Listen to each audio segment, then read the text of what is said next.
the Driveway Podcast.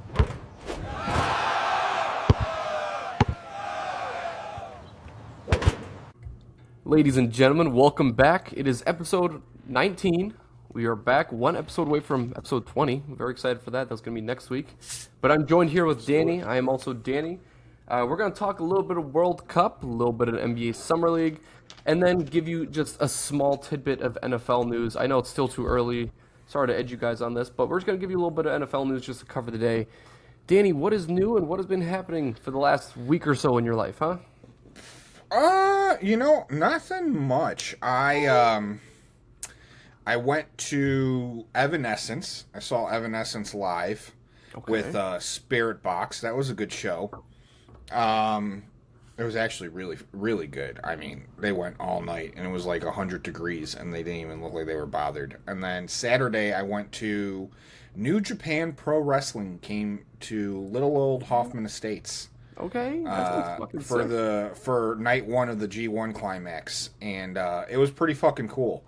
It was pretty cool. So it's kind of crazy because it's literally because the show is made for people in Japan, even though a ton of Americans, younger people, watch that wrestling.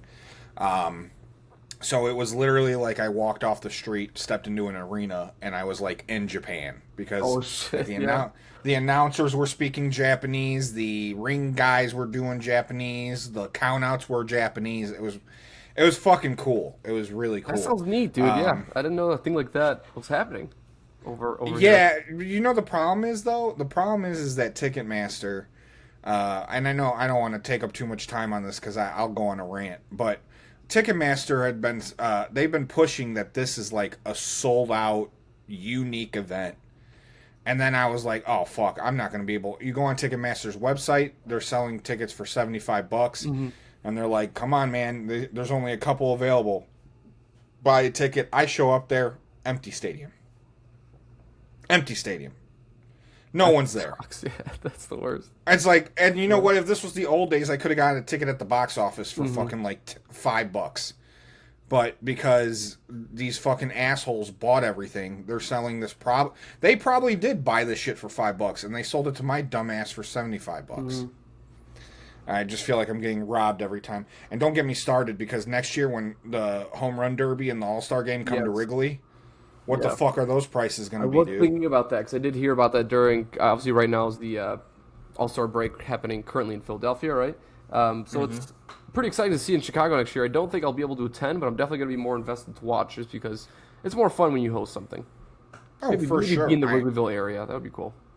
If Cubs games are a little pricey, what do you think the All-Star games going to fucking be? Yeah.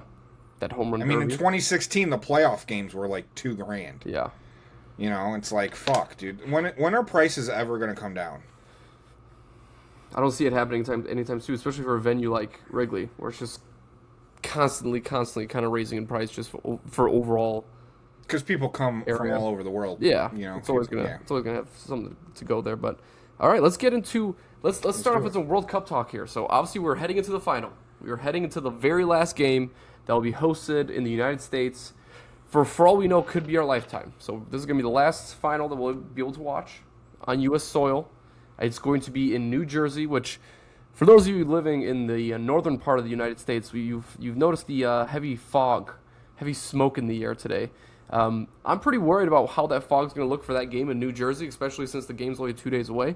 But let's get into what the games that have happened rather than what's going to happen. We had the round of 4. We had Spain beating France 2-0. This was a solid hate watch on my part. I can probably say that you agree with that. I didn't expect France to lose this game scoring 0 points. That's kind of the big deal here. No goals. I think they had like 2 goals shot. They didn't look great. They looked sketchy at times on offense. They did not look strong. I mean, what kind of takeaways did you get from the Spain-France game? Yeah, I mean, I took away that I think America doesn't know shit about soccer, because everyone was talking about like, oh, little old Spain beat France, and it's like Spain has more of a loaded roster than France does. And historically too. Historically, well, debatable. Might be neck and That's neck, debatable, because there's been some stupid French teams. And what was Spain? Was 2010 Spain's only World Cup? Is that?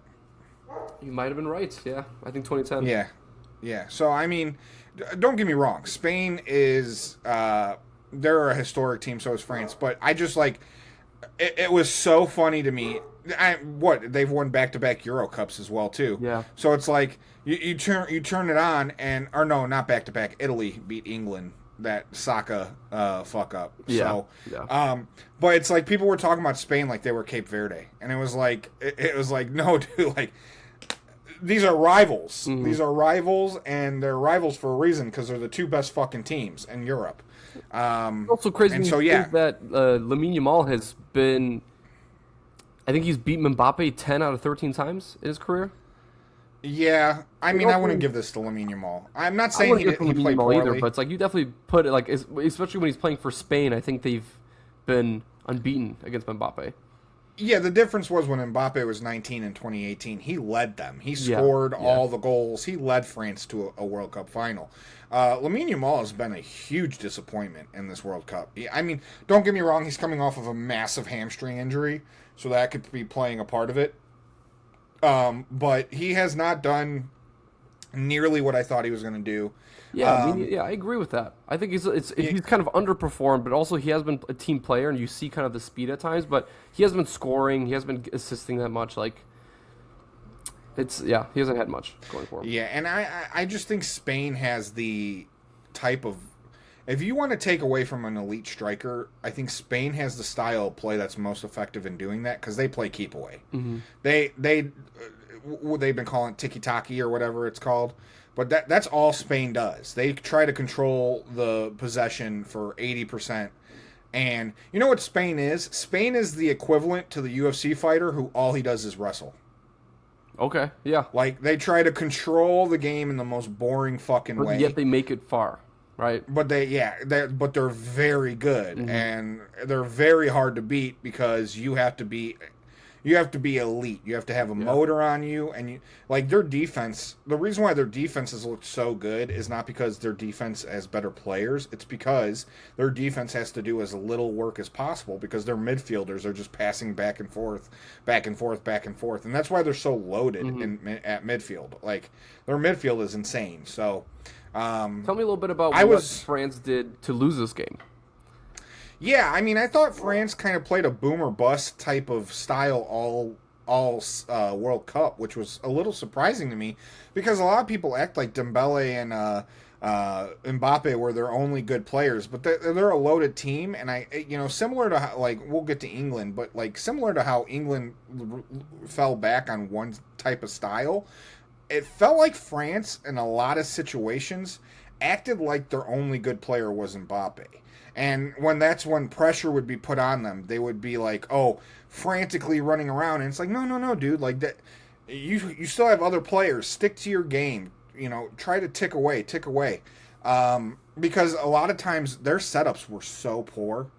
And Spain did not have any problems breaking up their attack. It really does show you that France is they play very Erling Haaland, Norway style, where it's pass the ball to the big fucking French guy. Get him when he's in position. You know what I mean? It's and you have to get him in position for it to work. Yeah. Yeah, you know what it feels like? It feels like Mbappe's like that running back who's got really good burst, but doesn't. But once he doesn't run well off of contact. You know what I mean? I think of Bijan's rookie year, right? Bijan's rookie year, exactly. Yeah, you don't have it in American terms. Yeah, it does not have to be that way though, because they're just so loaded, and I just felt like that team was so one dimensional. And you looked at what they've done in the playoff, they really weren't tested. And then the first test they had, they kind of imploded on themselves. And was this their first big test? I mean, I think it had to have been. I think so. Yeah, I think it had. I think so.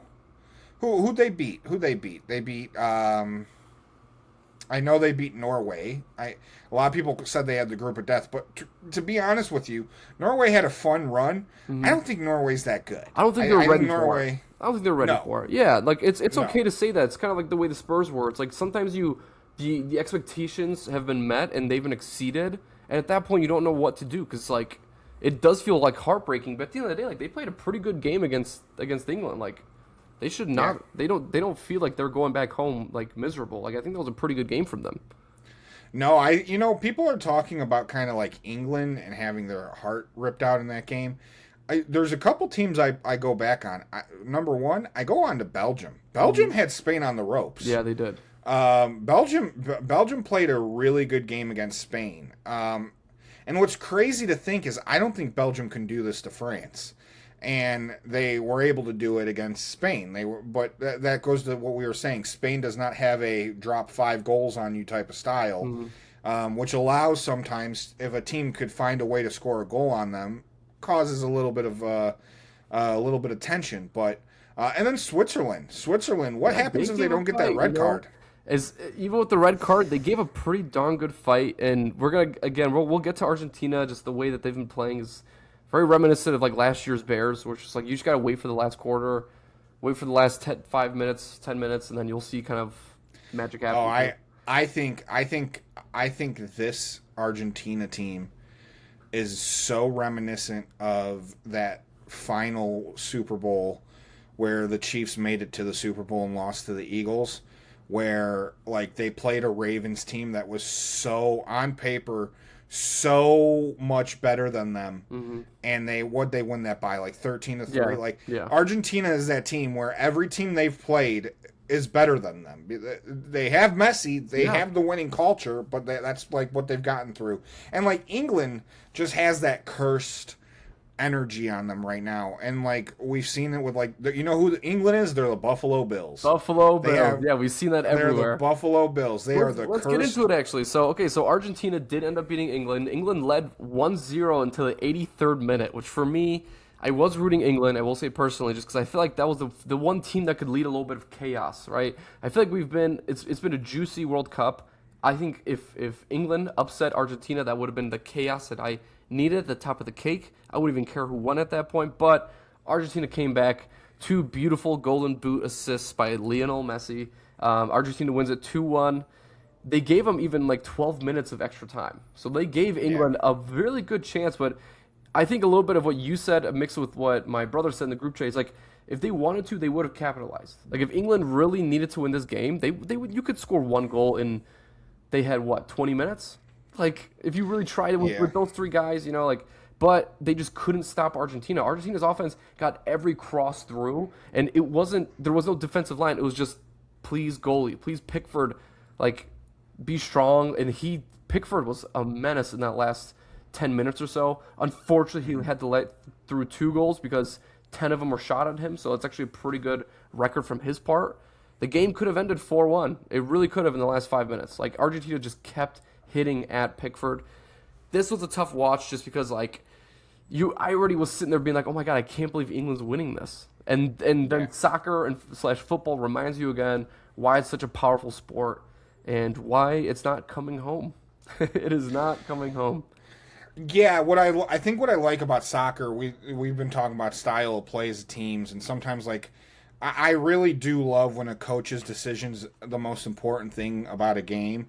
And sometimes it's when you do something that brings you really big success, you see a coach lean on it. And that's exactly what happened in that game where England had a lot of success parking the bus against Mexico. And when they went up 1-0, they said, fuck it, let's park the bus early and just get ahead of it.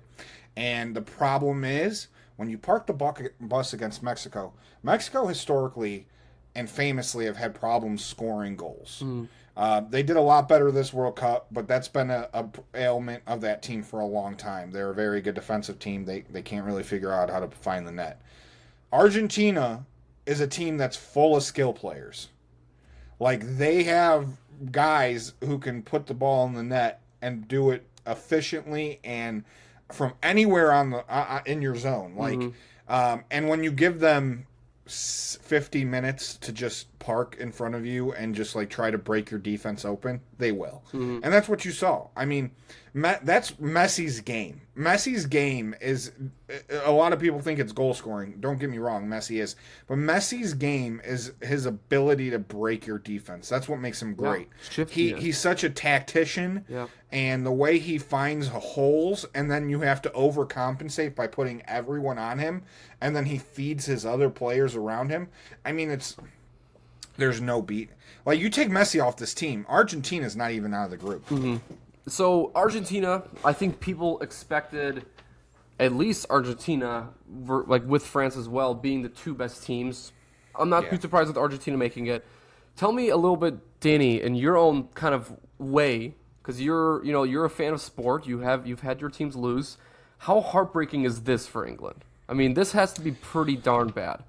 So I know there's the debate. I've been hearing Barstool debate would you rather go out like USA did where you get murdered, or would you go out like the heartbreak? I think the World Cup is a unique tournament in the fact that it's 4 years apart, and every game kind of feels like your last chance in the World Cup, and that's what makes the World Cup so fucking great is because like when you lose, you don't know if you're going to get back here. Like, you don't know if you're going to be, like, we've seen where, like, a team loses and, like, these players, the generation that you have, like, if you really have confidence in that team, you don't feel like you're going to get back. Now, like, if this was a regular season, this happens every year, like American sports does, you could look at this if you're England and say, well, fuck, we just got beat by the best player in the world. I know Harry Kane's 34 next year, but we still have a good young core. We can come back stronger in 2027. You can't do that. And now you're coming back, and the guy who led you in goal scoring is probably not going to be there. Harry Kane will be 37. And if Harry Kane is here, who even knows if he's going to be effective to be He was there? pretty effective this World Cup. I mean, more people usually give him a lot of shit, but I think he played pretty well, giving the amount of shit that they were given. Right? Like, he's one of the best strikers. He's one of the best strikers. I agree. But 37 it's a hard. That's what Messi and Ronaldo have done so differently, because like we've seen strikers fall apart once they get north of 35. And that's just the nature of the game. You have to have a certain level of burst, but you definitely don't want to be the 41-year-old Maradona who looked like a fucking grandfather running out there. But to that point, it's just bullshit too, because the other thing that's bullshit about it is like Spain, all their guys are under 25. Yeah. France, all their guys are under 25. Norway, all their guys are under 25. Like, all these guys are fucking babies. And, like, Brazil, all the guys that should have been on the roster this year are under 30. So, like, they're going to be fine, too. It sucks because if you're England, man, you got Spain and France playing each other. Yeah. And one of them's going to fall out, and then what happens? The team that you can't beat, France, who's been your bully the last couple years, loses, and you're like, oh, fuck, we were just talking about it in the group chat. Oh, fuck, England has a chance if they could play Spain. Yeah. And unfortunately, they couldn't find a way to beat Argentina. Too much burst from Argentina's attackers. Yeah, and especially late in the game, which is the hardest part, because that's when the players are most exhausted, right? So I think that's also a plus that definitely Argentina has over Spain in this next game. So before we cover into the championship game, I want you to give me one thing. Tell me what the final score is going to be of the second or the third place game. Spain versus England, or no, France versus England. Sorry, France versus England. That's what I was game. Underrated matchup. So I was really bummed because I see with France versus England. I don't know who's going to show up. But I was hoping it was going to be France and Argentina because those two teams have clashed the last two World Cups. This would have been the rubber match. Mbappe versus Messi. Mbappe is going to be the guy that's going to pass Messi up and give him a challenge to be who's the GOAT. So that would have been a fun little... And I felt like there would have been a little bit of more passion. Like, Argentina would not sit that one out, nor would France. And this one... England, I don't know how you come back from it. The only thing I can think of is that Mbappe might be thinking Golden Boot. Maybe Harry Kane's thinking Golden Boot. I think we're going to see a sluggish game, but I think France pulls it out 2-0. 2-0. Okay, fair enough. Okay, so now I think yeah. I think England's too decimated, man. France, like, it's funny. France did not. It did not feel to me that France felt heartbroken over that. Maybe you're right. Yeah, I kind of felt the same way. I feel like maybe they accepted it. Kind of like. Well, I mean, all those guys are PSG guys. They just won back-to-back Champions Leagues. Most of those guys were on the team that won the World Cup. Like they didn't really feel like it decimated them. England, this is just a tough loss. Tough loss. So I expect France. I mean, I think everyone's going to go into business for themselves because everyone's going to want to shine, and Mbappe and the Golden Boot. He wants to keep that away from Messi. That's the only thing that Messi hasn't won is the Golden Boot. Exactly. Yeah. Exactly. But so heading into this final matchup, right? We have Argentina versus Spain. This is a pretty classic matchup. I mean, it's between two teams where I wouldn't be so surprised to see either one win. I think I am going to pick Argentina to win it. I think Argentina just has maybe an upgrade in terms of just having a little bit of an older roster again. They did just do this 4 years ago, and it feels like they're fresh and ready to kind of go for it again. Spain's good. Spain has a really good play style, but Argentina just in the finish, in the clutch. France couldn't clutch it out against Spain when Spain had pretty good defense, kind of playing keep away. I think it's hard to play keep away against Argentina that late in the game, especially if Argentina's down by any chance. There's also kind of the idea that maybe you want Argentina to be down because every single time they've been down, they've pulled out through. Again, this is gonna be a pretty exciting final. I know that there was some you wanted to say about the World Cup kind of being in the United States and kind of having a few pointers. Here's the final that you're given. Do you think Americans are watching this being like, this is totally a rad ending to all of this? This is a great storyline, or is this pretty much just USA being like, hey, I'm no longer involved. I don't really give a shit. These two teams, good luck to them. No, I think because Messi's there, you're going to obviously have some people watching, casual, non-casual. USA usually shows up for bigger events. If you tell us there's a big event that celebrities might show up to, everyone's going to tune into it. I think soccer fans are kind of a little checked out. I know I was. I know we've talked about this. This has been kind of a tough tournament for me, only because playoff expansion really does feel like it's wearing and tearing on certain sports. I felt like this World Cup was just way too long. We had way too many blowouts. By the time we got to the knockout stages, I just kind of felt beaten from that third round of the groups. I feel you on that. I do. Yeah. I just had so much fatigue by the time we actually got to the round of 16. And then you get to the round of 16. I should not be watching, like, Bosnia in a knockout stage. Like, I'm sorry, no offense to Bosnia, but, like, we saw what happened. USA is clearly not on the level of, and we're watching Egypt and Australia and USA, and it's like, let's just start at the round of 16. I don't need a round of 32. This is not basketball. Now we're talking about going to 68 teams, and it's like, for fucking what? Just so you can have Cabo Verde get a 0-0 draw, and we all talk about it for fucking 2 weeks? Like, I'm sorry. That's not what I want. I want competitive games. You go back and, like, part of the fun of the group stage was, like, if your team lost that first game or got a draw that first game, you felt like you were dead in the water. Yeah. That does not happen here. Now that almost every third-place team is going to make it, what the fuck are we playing for in the first two games anyways? Like, you can make it through it with 3 points? Are you fucking shitting me? One win or even, like, 2 ties. Yeah. Dude, Cape Verde made it through with 3 ties. Yeah. They didn't win a fucking game.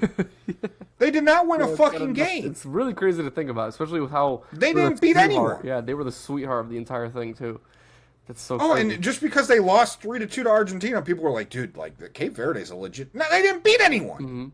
They parked the bus in every game. Yeah.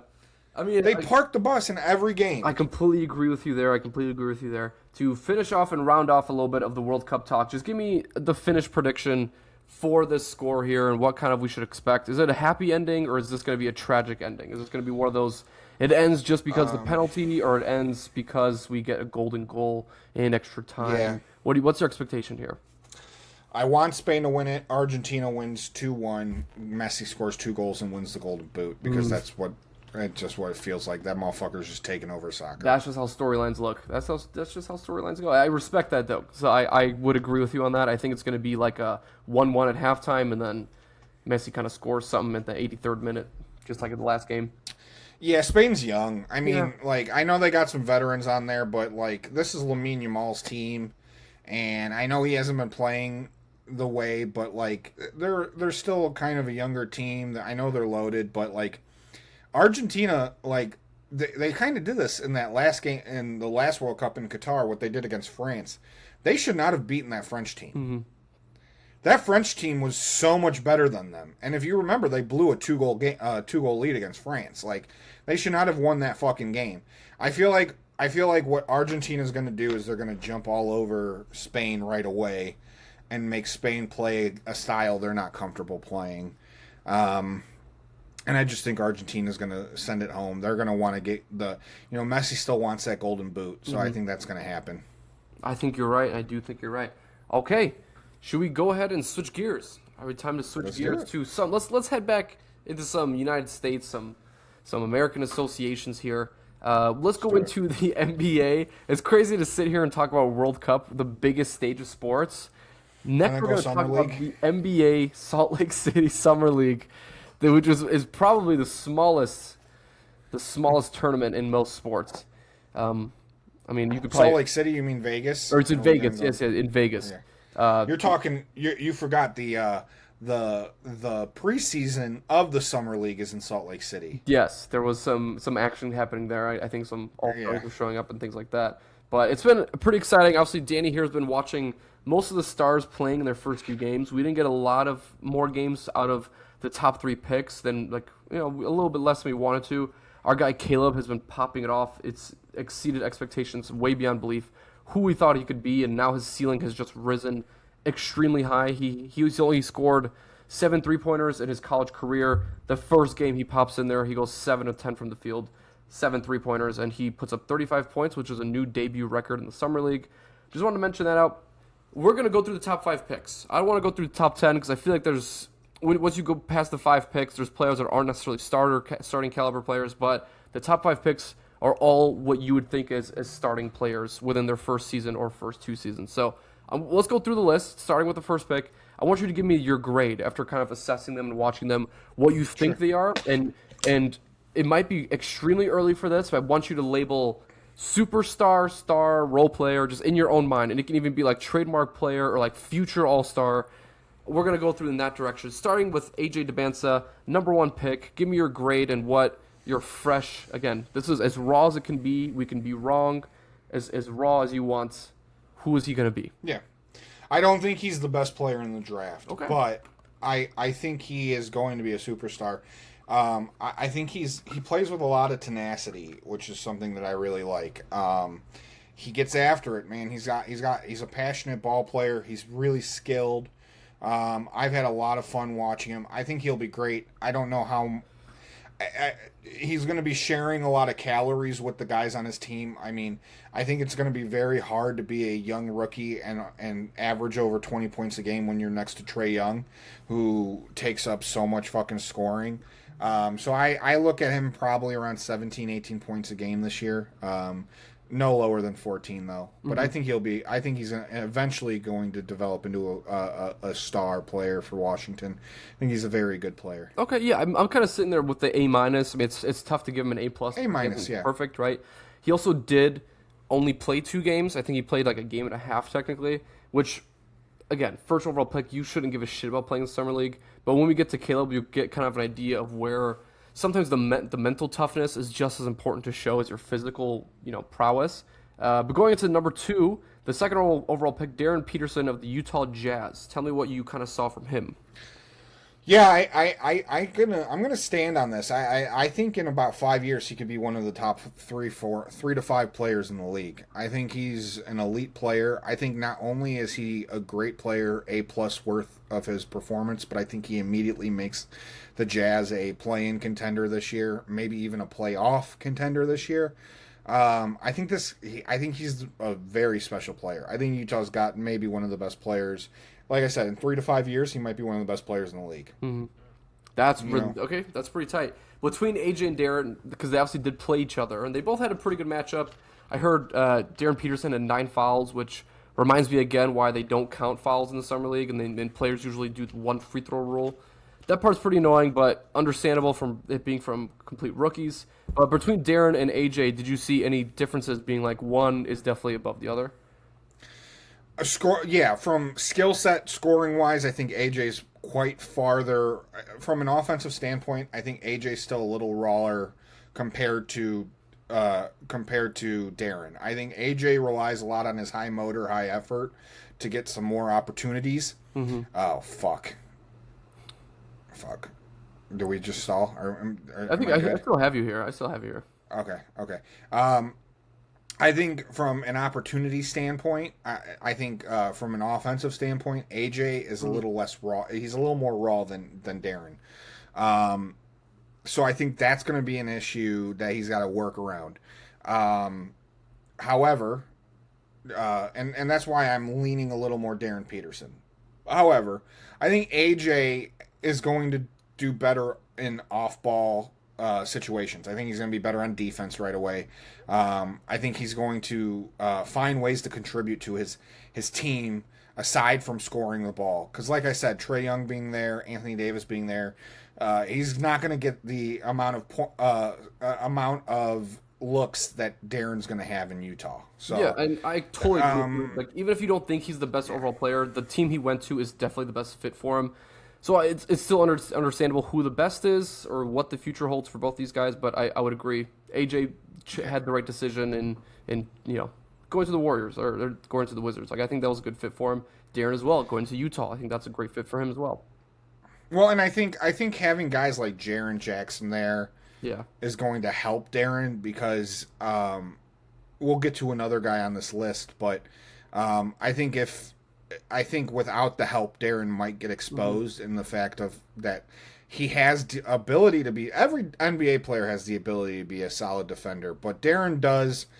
I know we're using the excuse of the injury, but he does have some effort issues that I've seen that I still think might be an issue once he gets to the NBA. The only difference is when he gets to the NBA, those effort issues doesn't make him an outlier. I mean, every star player fucking sits out 25 games a year. That's it, especially being a rookie too. It's hard to expect them to be able to start each game. Like you're going to see games where Darren Peterson's coming off the bench or AJ's coming off the bench, and that's just part of being a rookie. That's part of the experience. They're not going to be immediate all-stars.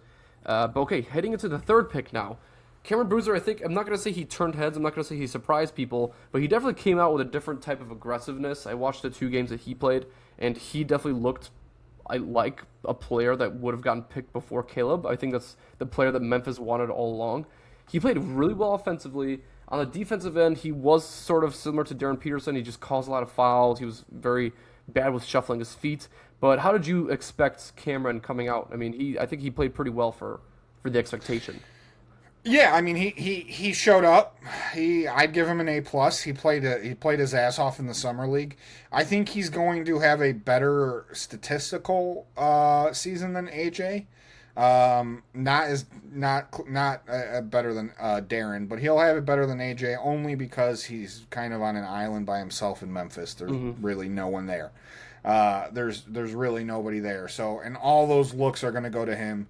And they're going to Memphis is perfectly fine with letting him have sloppy games and fuck-ups. They're really not trying to win this year. So I think they're going to be perfectly okay if he has some brain farts, if he has some games where he fouls out.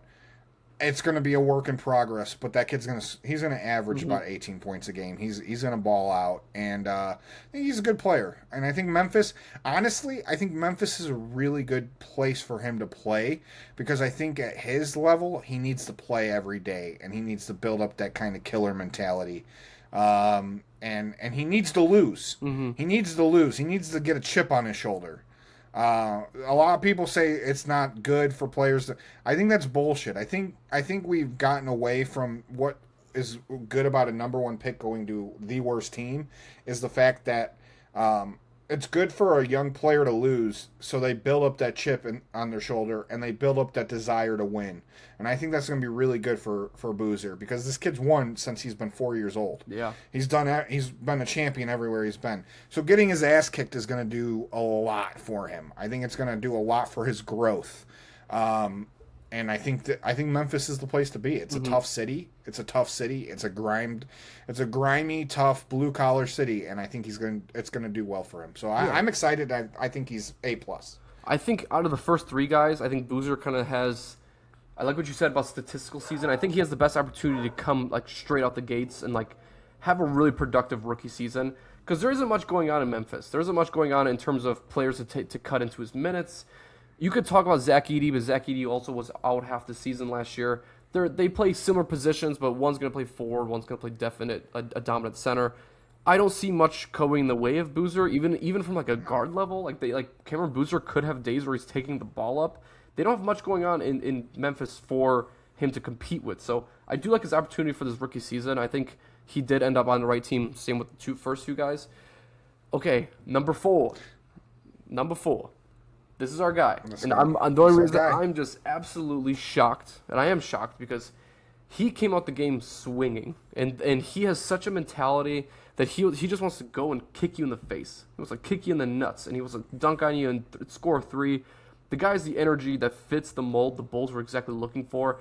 It is his badass character, young, talented, savvy on both ends, wants to go up and block that shit off the backboard. He doesn't want to let that shit fall off. He wants to hit that shit with his forehead. He's a crazy guy. What do you think about Caleb, his debut, and especially he's still playing his games. He's the only guy out of, I think, the top 5 picks that have played all 4 Summer League games. Yeah, I mean, I'll tell you this. I was not expecting him to be as good at three-point shooting as he is. Mm-hmm. To see him just, like, pull up and pop at his size, I definitely thought he was going to be playing down low a lot more, but I did not expect him to be the offensive threat that he is. The other thing is, like, he's got burst, but also he'll put a shoulder in your fucking chest and dunk on your ass. Like, he's an aggressive player, physical player. He wants to win. The other thing that we were texting, and I know we kind of, like, disagreed to agree a little bit, but I like how he makes people around him good. Like, there's a certain level of special, like, when a guy is so good that, like, he just, like, we talked about Messi, like, and I'm not saying Caleb's messy, but like the way that a special player can break up a defense, and like you see, like Jalen Sellers, Donovan Atwell, like even Toby Agawa or whatever his name is. Yeah, did I say that right? Something? Yeah, like Okogo or whatever. Mm-hmm. Yeah, like Jalen Sellers might make this Bulls team. Mm-hmm.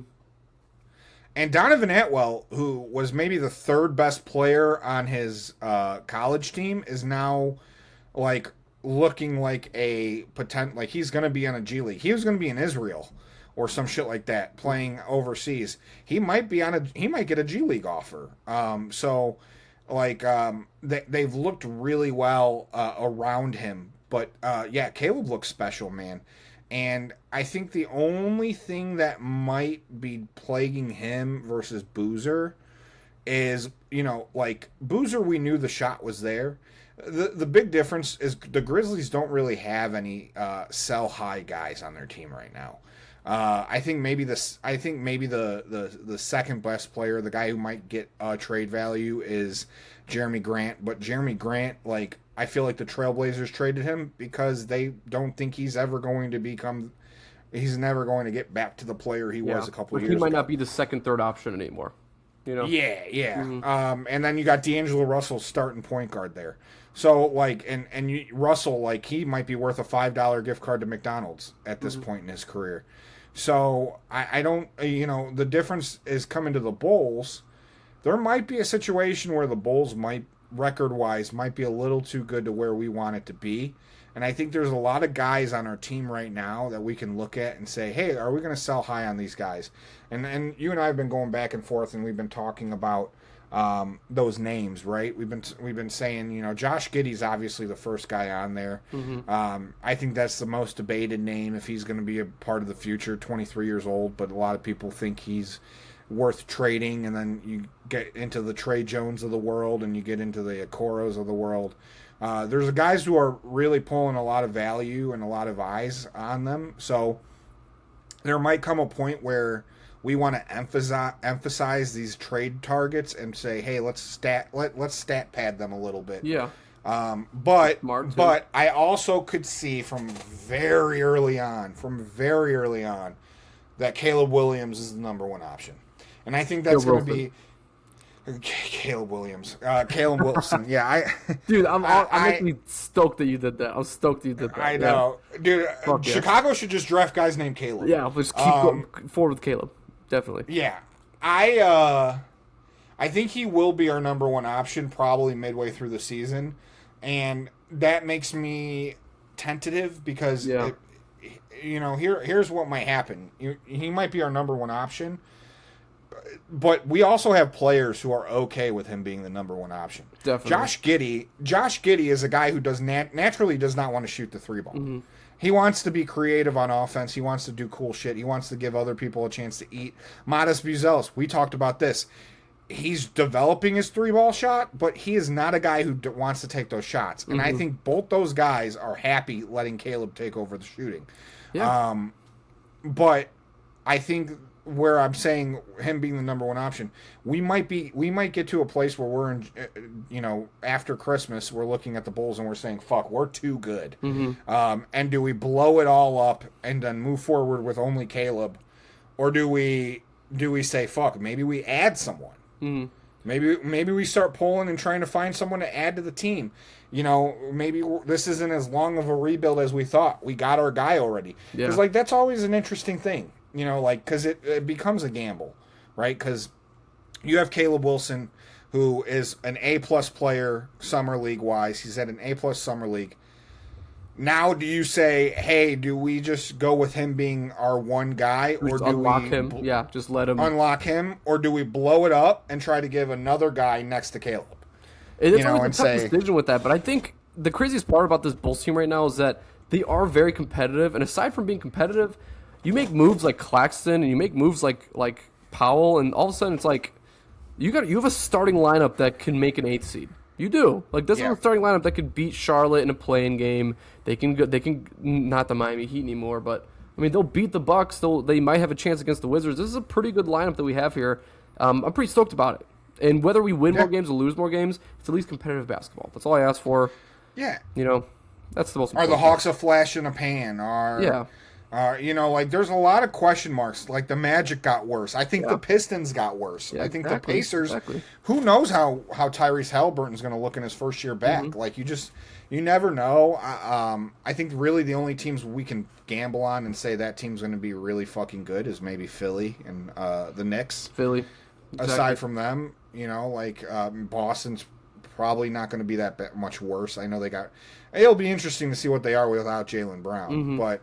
I think the Bulls are still kind of a far away, but like you said, that's what makes this play-in so interesting because you have a team like the Bulls who it's like we saw it last year. A lot of teams were sitting around that 8-9 spot, and they said, "Fuck, we gotta blow this up a little bit." But you can also fall into a situation like Dallas where they said, "We got our guy in Cooper, let's try to blow it up," and then they got either fucked in the lottery, or they just really haven't been able to find the next guy next to him, and now they just keep getting worse. Yeah, exactly. And they also waited for Kyrie to come back. They probably didn't have Kyrie come back anyway because he was hurt. But that part I understand. Okay, so new hero of Chicago, Caleb Wilson. Thank you so much. Appreciate you. Off to the number 5 pick. I think this is the one that's going to be probably one of the more interesting topics here. But Keen Wagler, who went number 5 overall. Some call a stretch because he was like a ninth kind of 10th pick kind of player, but he did go number 5 to the Clippers. He's had a pretty harsh reality in terms of people blasting him because he just doesn't look comfortable offensively. He is pretty young, but he was that type of player at Illinois. He was the kind of guy that was a creator. Like, he was never in these moments to where he wasn't able to go make a shot or create a shot for himself. It feels like from the second he stepped foot on the court, and I'm sure you saw that replay of him literally catching the first pass of the game and immediately being stuck in not even a double team, a single person defense. And he's like, I don't know, where do I pass it? Do I dribble it? Like, he was looking pretty crazy, disheveled out there. But I mean, am I seeing the same thing? Do you believe in him more than I should? But what do you see from Keaton? He was kind of a flash in the pan at U of I, and they had a loaded roster. They did, yeah. And he kind of you have to remember too. It's like he had a growth spurt where he kind of had a situation where he was he was a little bit bigger than some of the guards that he was playing against, and now that's not the case. Now he's playing against guys who are bigger than him, and he always had a little bit of a tentative feel to him, and he always kind of had a bit of a streaky scorer feel to him. I'm not ready to give up on him. I think he's in the right place. I think the Clippers are going to give him a lot of time. They have patience. Yeah, exactly. They have patience. They just trade away quiet. No They're hurry. just like, figure out in 3 years if you can. Yeah. Yeah, he's 19. To me, it really feels very Noah Sengay type of, he's coming in very, very light, very, very skinny. Maybe, you put him through the rigors like we did with Modest, where you have him put a little bit more muscle mass on him. I don't know. The other thing, too, is that it's the G League for a guy or the Summer League for a guy who's for a guy who is a lottery pick. It's not always easy, right? And because all the eyes are on you, and all the shooting calories go to you. Mm-hmm.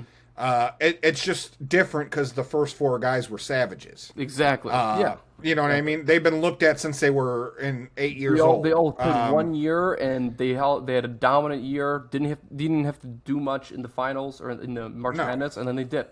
Yeah. Like Caleb Wilson. Caleb Wilson was the only good player on that North Carolina team. Mm-hmm. You want, and then Darren Peterson, and you got Boozer, and you got AJ. Those were guys that were being looked at when they were 14 years old.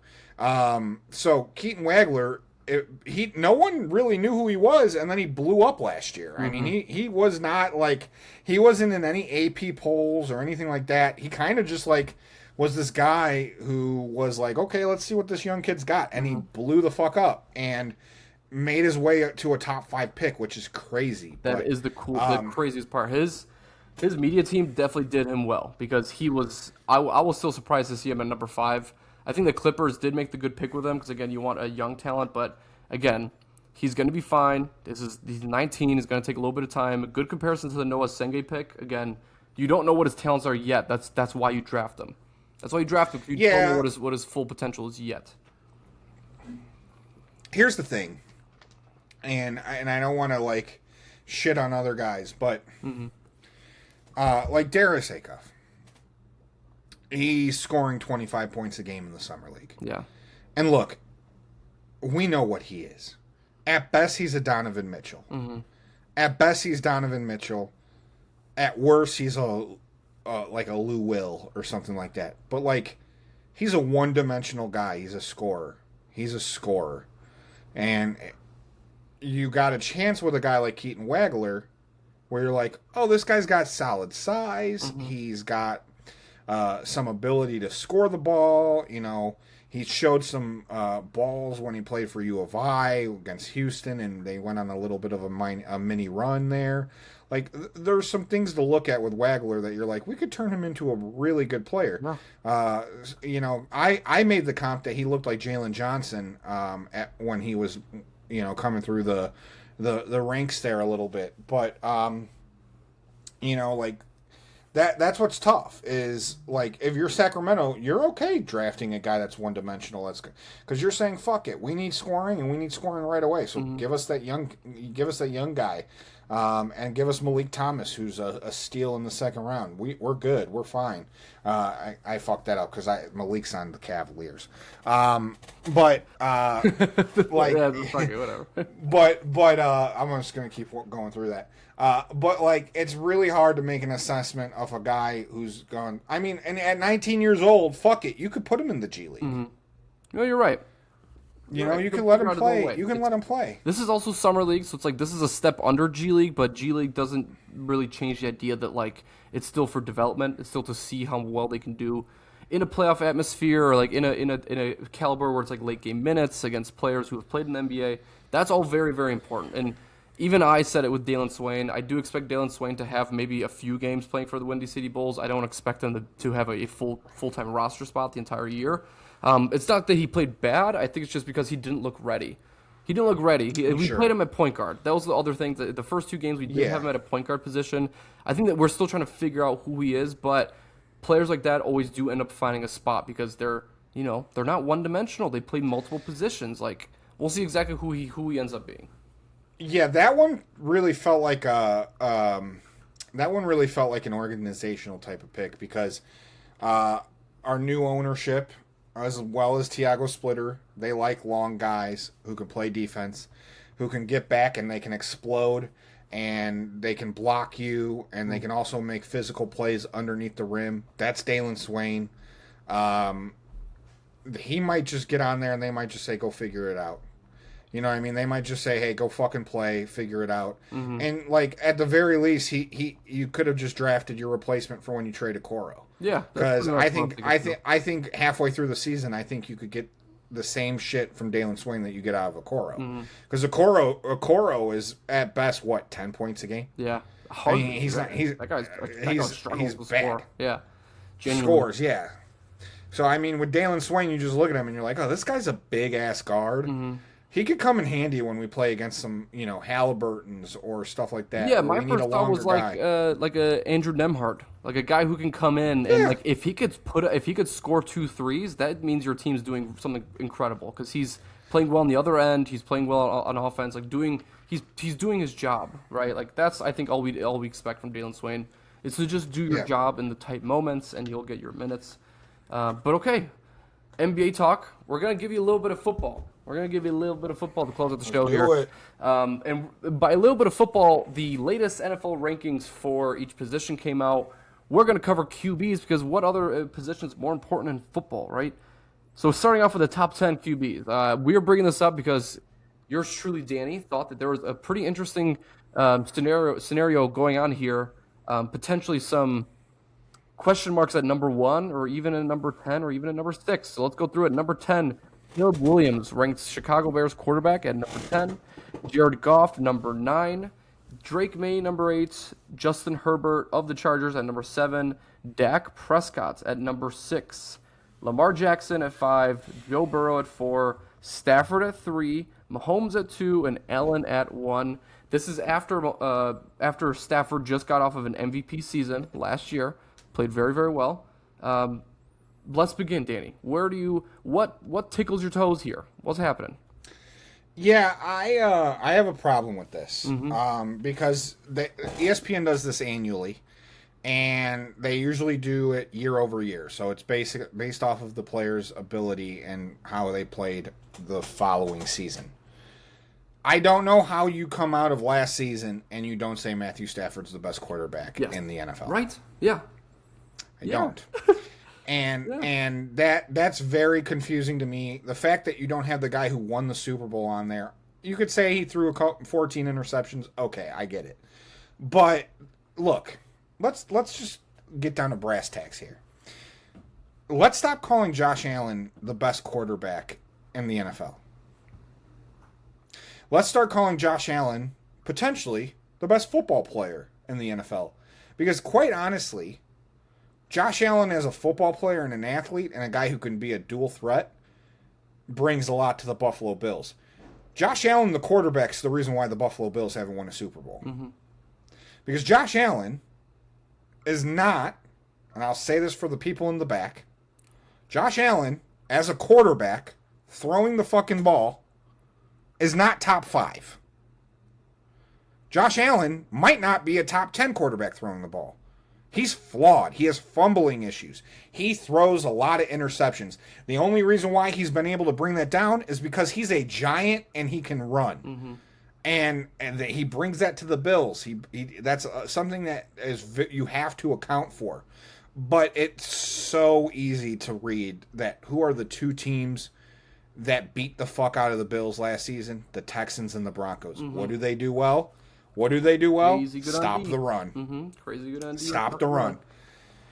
I also, Patrick Mahomes, I think he's had kind of a bit of a fall off the last couple seasons, so putting him at number 2 is a little aggressive, especially when he tore his ACL. I think Patrick Mahomes is at the point of the career where you can even humble him a little bit, and he'll accept it.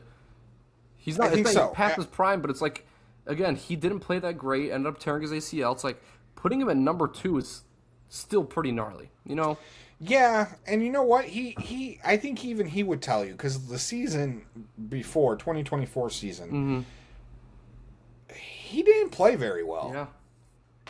He didn't play very well. And if we're talking stat-wise, I thought Dak Prescott was a much more efficient quarterback than both Allen and Mahomes last year. I mean, you look at what Dak did in his role. I mean, he was one of the best quarterbacks in the league. No, true. So, I mean, and Jared Goff deserves to be on there. Mm-hmm. I think he's top 5 if you're talking about what he's done as a quarterback. I mean, obviously, this list we're having this discussion because the guy who's supposed to be number 1, Joe Burrow, can't stay healthy. Yeah. He's supposed to be the prodigal son who took over. But I thought Trevor Lawrence got slighted. How can you put Trevor Lawrence? Yeah. How can you leave Trevor Lawrence off and put big dumb interception guy Justin Herbert there? That was the one question mark I had. Like, even Dak, I could still see a place for Dak, but Justin Herbert, I was just like, that's one guy that truly hasn't had any momentum. He hasn't had any like chances in a playoff game. Like, he's just blown everything dead. And I think Trevor Lawrence has had a way more exceptional career leading up to this moment than Justin Herbert. He's Jay Cutler 2.0. Yeah, pretty much. Yeah. He's a big guy with a big arm, but I don't know. I don't know. The other guy, I don't think Justin Herbert makes this if Jaden Daniels is healthy, because I think However, though, Jaden Daniels, even when he was healthy, was kind of regressing a little bit. Mm-hmm. So maybe the injury proneness saved his. Because, I mean, if he goes through this healthy and he struggles, that would be one thing. So I think he's getting a little bit of leeway with some of the injury problems he had. Mm-hmm. But, like, come on. How, after last year's playoff run, can you honestly tell me Justin Herbert is a guy you'd rather have over Caleb Williams? Yeah. I'll give you Drake May. Yeah. I'll give you Drake May. He got to the Super Bowl. I'll give you Drake May. And I think Drake May is going to stay right the fuck there. I think he's that good of a quarterback. I think he's talented. I think now you give him a true number 1 receiver. He's going to repeat those numbers. But how can you look me in the fucking eyes and tell me that Justin Herbert is a better quarterback than Caleb Williams? Yeah. No, it's a difficult way to process it, because I don't see much coming from Justin Herbert in the multiple years that he's already played. What do you think about Dak at 6? Crazy, because Lamar's in front of him, and I looked at Lamar. I looked at Lamar, and I was like, "What the fuck? How can you put Lamar there?" Because I don't know about you, but I came away thinking the entire country was thinking, is Lamar the guy in Baltimore? Yeah, there were a lot of people in Baltimore that were saying trade Lamar. He didn't look great. So and you're gonna put him in front of Dak, who Dak could have won a Super Bowl if Dallas knew how to stop a nosebleed. Mm-hmm. So I don't know. I think Dak should have been if we're going off of last year's playoffs alone, he should have been a top 3 guy. Mm-hmm. I think he's proved that. Yeah. Right. And I think you should put an asterisk for number 1. I know we're doing top players coming into the season, but like, I think you got to move Mahomes down the list. I think you need to move Joe Burrow down the list. I think you need to move those guys who kind of blew up last season. You got to move them down the list a little bit, or fuck it, take them off. Mm-hmm. I think you got to say these are. It's so important to put players in positions where it's like they are good statistically, whether their team is good or not. And I feel like Josh Allen, again, plays really well. Patrick Mahomes, really good player. But then you see like a Matthew Stafford's like, this guy is statistically the best. He won the award. Lamar Jackson wasn't that great. Dak Prescott made George Pickens a star. Everyone was sitting there being like, George Pickens is a franchise tag guy. He's your wide receiver 3. He's not going to last on a year. All of a sudden, he just made George Pickens a potential top 5 wide receiver when CeeDee Lamb's already on the roster. Like that's Dak did that. Dak made that chemistry with that wide receiver. And that entire team, that entire offense gave Brian Schottenheimer like a huge boost because of Dak. Yeah. You know, like it's usually first-year coaches. Like you don't see a lot of opportunity like that, especially with how bad their defense played. I was really impressed with the Cowboys' offense with Javonte Williams, their offensive line, even with them being unhealthy, they played phenomenally. Like Dak Prescott does kind of deserve a little bit more respect. I think 6, and I will say this, I think 6 is quite respectful, but I wouldn't be surprised if this was a number 4 or 5 for Dak. And heading into next year, I could definitely see him being a little better. Yeah, I mean, look, there's a big difference, right? Mm-hmm. There's a big difference. Kansas City, you have Mahomes at number 2. Kansas City went and had to get the best running back in the league. Yeah, because they felt like they can't pass as much with Mahomes because all their receivers are in jail or have one more year left in Travis Kelce before he runs off into the sunset with Taylor Swift. Mm-hmm. So they went and they got themselves the best running back, Super Bowl MVP running back. Because why? They're going to run the ball 60% of the time. They know they have Justin Fields too. It's like with Mahomes, without knowing if Mahomes is going to be ready for week 1, I think Justin Fields and Kenneth Walker is a pretty good opportunity to get you to win maybe 2 or 3 games. Like you don't. Yeah.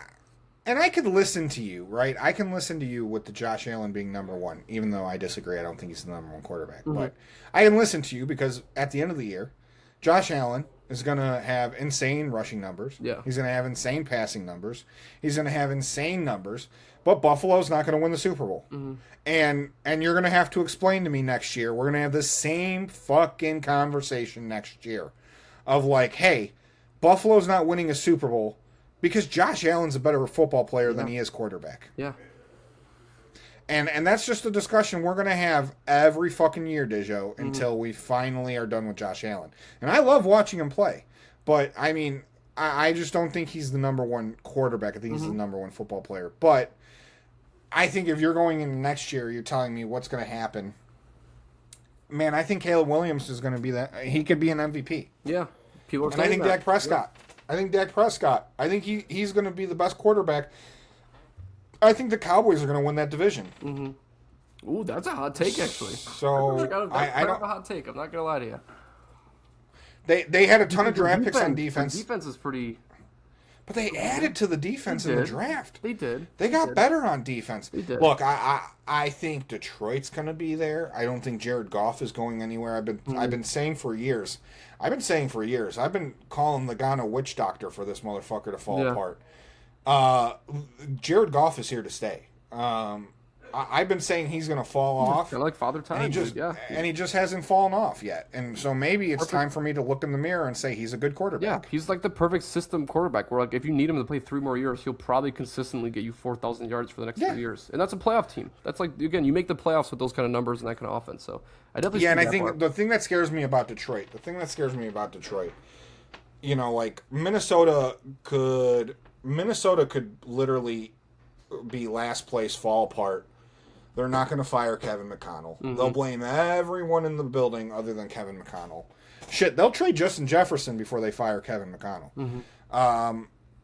Detroit, those players are going to play their absolute hearts out because if they have another season of not making the playoffs, they will fire Dan Campbell. Yeah. Dan Campbell will be fired. And all those players will die for Dan Campbell. So Detroit's going to be good. Mm-hmm. Like, they're going to be good. They're not going to let Dan Campbell get fired. Hot take. The guy in the NFC North that's going to get fired will be Matt LaFleur. Yeah, I can see it happening, especially if they have another season where they miss the playoffs, especially having a new offensive coordinator, new defensive coordinator, and going through another year of draft. Like, I see it because there's not a lot of more change they could do. And, like, you glue your coach with your QB.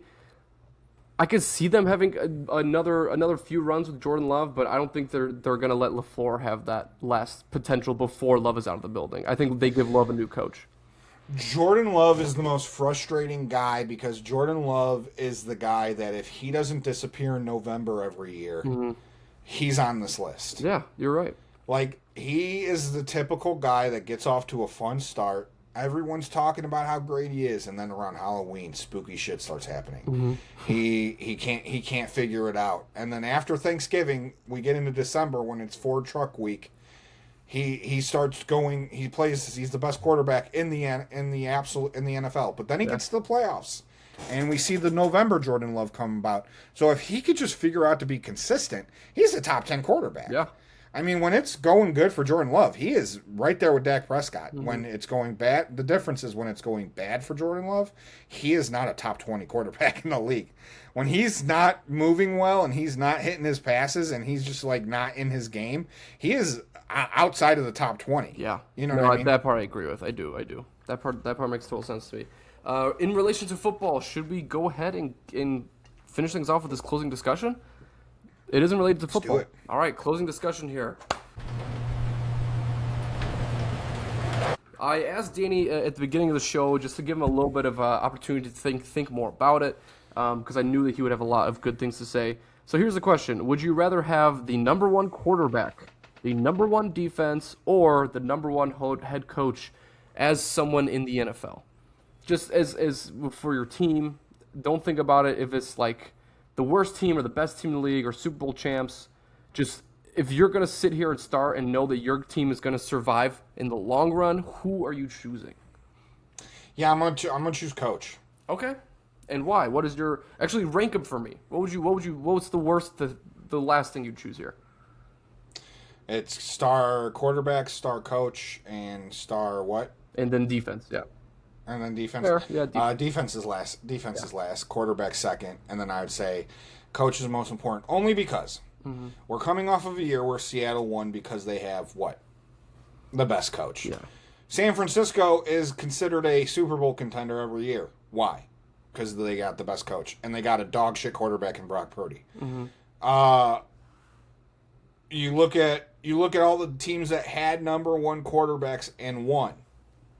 Peyton Manning, Tony Dungy, Tom Brady, Bill Belichick, Jim Caldwell was also coaching the Colts. I mean, you could make an argument that the Colts, maybe Peyton Manning. I mean, I won't even say that because Tony Dungy is a legendary coach within itself. Yeah.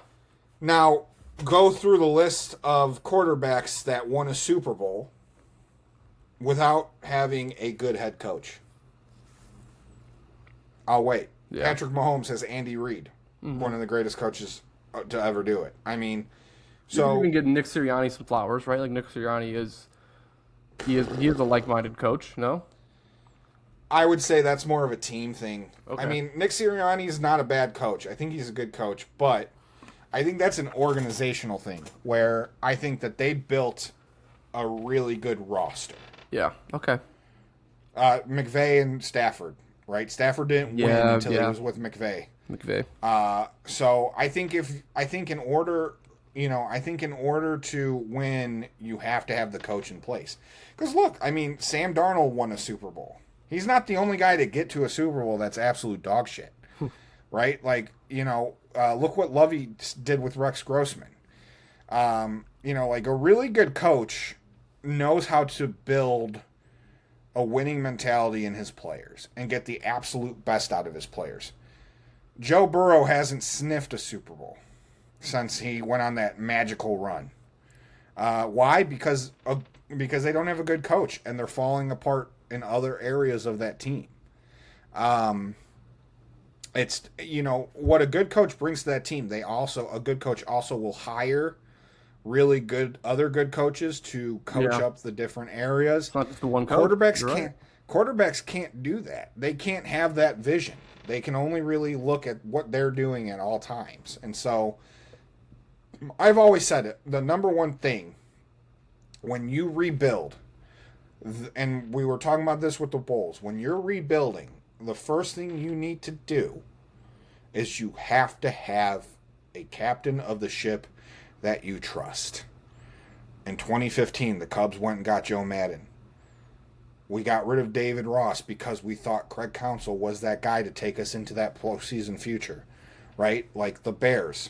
We got our Caleb Williams, but look at what Caleb was without with without right? Ben Like Johnson. Yeah. So, like, you know, it's you need leadership at the top, and you need your quarterback to to trust your coach.